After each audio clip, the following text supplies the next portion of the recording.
God said that you should count the days from after the first night of Passover, and you're going to count 49 days until Shavuot, right? Which is the giving of the Torah. So we're counting. So this time is a counting, and it's very interesting that the holiday itself is established based on man rather than calendar. There's many halakhic questions that go into this if you travel to Australia, or you go, over the line and you jump a day, you miss a day, and you're counting. When do you celebrate? And it could actually be sometimes that you might be celebrating on another day than others. What's interesting is that if you're ever in Israel on Passover, so a lot of Americans, they just do it as if they're doing it in America. But in Israel, they're just celebrating one day. One day in the beginning, one day at the end, as no work, and go to temple, and then you see, you could be in your jeans and t-shirts, and you see some people coming out of shul as if it's Shabbos. Because they're observing the same way how we do it in America, or people outside of Israel, 2 days in the beginning, 2 days at the end, and the inside is like almost, it's semi, it's a mix, it's a hybrid, heart to heart. Hybrid. So on Lag BaOmer is, each person has the idea that they count and they're partaking the holiday. And the idea is that the Torah is done, it's not a gift. Judaism and anything important and true to you cannot be passed down. It cannot be passed down.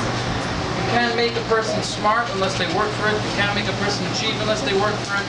And there are many things in life. Yeah, money it's very easy to pass on. Yeah, it's money, it's what is it? At the end of the day, but things that are meaningful, things that are important, things that are valuable, things that hold so much meaning and difference in our life, it's something that you have to count. It's something that you have to work on. It's something that you have to attain. It's something to get a rabbi for. It's something that you have to put your own work and effort into that.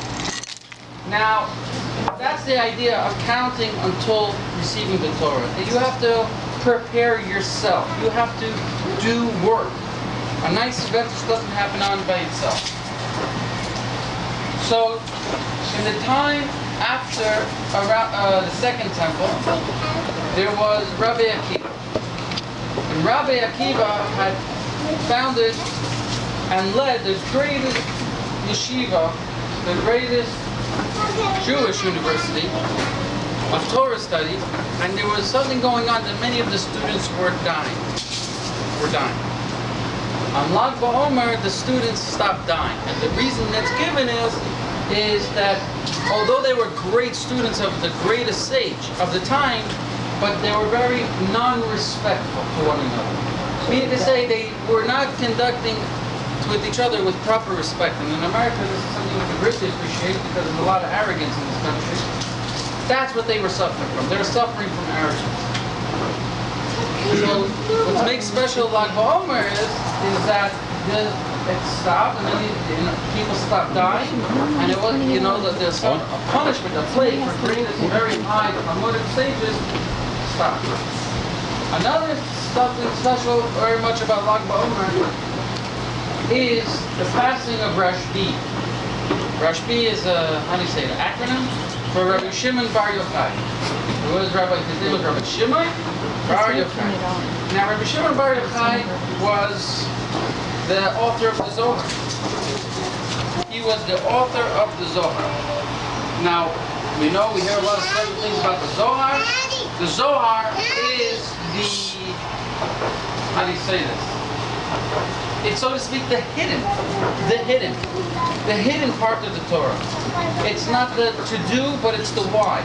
It's how, it's spiritual works. It's like the beginning of the teaching of spirituality. Teaching, not just feeling, not just, connecting stuff. It's the beginning of the, and it's very, very deep spiritual stuff.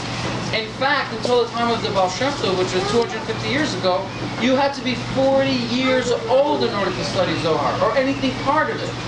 Because of its very high spiritual, different, way different stuff, you had to be a very secure intellect in order to deal with it. And you had to first be a tremendous Torah scholar. So the Zohar, or what we call the inside of the Torah, which speaks about God's love and what does love come from, the entire dynamic of the emotional, spiritual structure of this world, of the world. I mean, the Torah speaks about worlds way before, still when people thought that the world was flat. You know the story when the train was coming out, the first train. So the people of the village said that there's going to be a train, that there's something going to be pushing, pulling, and it's not going to be horses. And they didn't believe it.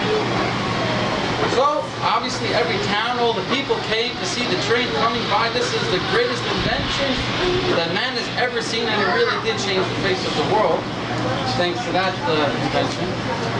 So, what happens is everybody comes to see it, and it's kind of shoo-shoo, you know, it's doing, and it passes by. So one villager says to the other, I don't buy it. There must be some horses in the inside. You know? Because, what do you mean, electricity? What the heck is that? They didn't believe it. So too, the shift. It's like technology. Technology always existed, but now we learn how to understand it, what it means, and we talk about things that go through walls. And we can talk about things that go to Australia. We're talking to people in Australia. And we can be in the middle of the Pacific Ocean on a satellite phone, swimming with ocean sharks, and it's a whole different world. It's a very, very different world. So too, the Torah, the real depth, the inside, the treasure of Torah was given with Rabbi, was introduced to the world with Rabbi Shimon Bar Yochai. And Rabbi Shimon Bar Yochai passed away. And when he passed on, he told everybody to go out to the fields, to go out and celebrate, to be happy in Hebron, where he's buried, in massive concerts going on. This whole 25, it's like 75,000 people make the pilgrim to be by his. You have to see it online. You should type it in on Google. And they're dancing, and the Spartan are shuffling lands. And we light a fire at the bonfire, as the bonfire represents Torah. Torah is considered the fire because, excuse me, as Torah is compared to fire because it consumes. So too the Torah is how do you say this properly? It consumes, it takes you over. It has tremendous flame, it has tremendous passion, tremendous emotion, and tremendous knowledge. It's very, very, the flame of Torah could be very, very, very strong. I mean, I'll put it to you this way. I heard a story this week how there was a Reform rabbi of London who survived Auschwitz with his father. So came Hanukkah in Auschwitz, and he bribed the guard and got a little piece of butter. He ripped the crease of his shirt and he lit it as a candle. So the son said, how dare you? We're starving and dying, and you're taking butter with all those calories and going to burn it? So he said to him, you fool, if there's anything that Auschwitz told you is that you could survive for a very long period without food, but without meaning and without will to live. Now people are dying quicker than because of the food. And this is a very proven fact, very well documented fact. Another interesting story. There was we shared it on Passover, but not everybody was with us at Passover from Auschwitz. It was Hanukkah, and a person came in without shoes one night and pulled out a candle. So obviously he traded the candle for the shoes. And everyone says, I mean, you need shoes. I mean, you're going to die without it. And you're going to light a candle. He went to the window, lit a candle. So everyone was saying to me, one mitzvah to die? How does it go together?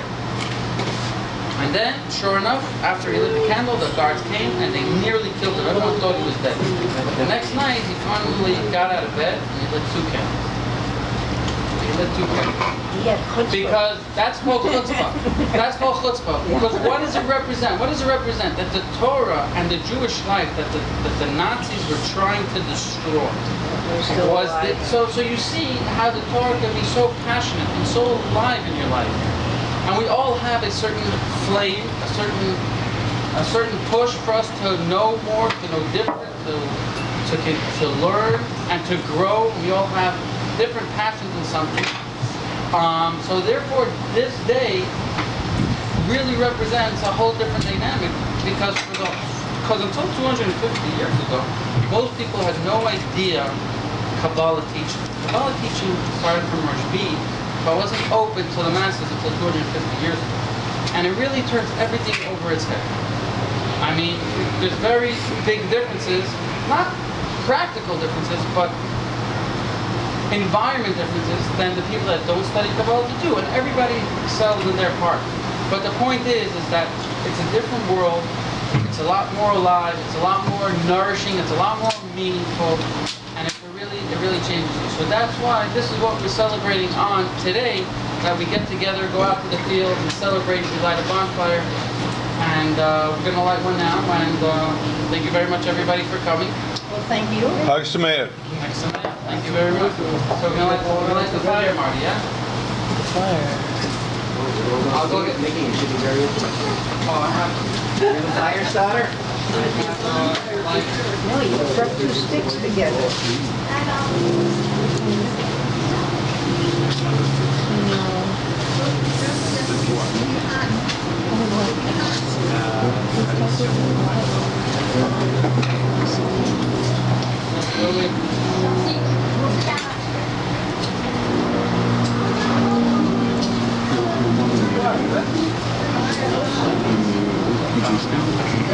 Centuries of traditions.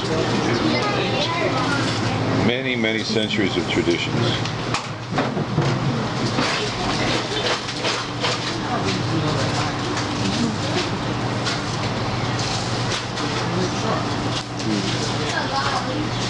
A lot of birds around here. Oh yeah.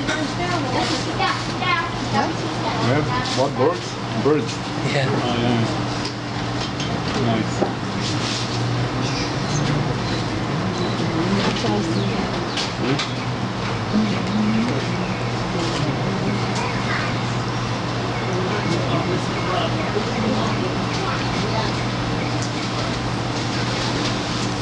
Oh, bonfire. I've never seen one. Logs. It's like the Applebee's commercial. I know. Got a picture of this.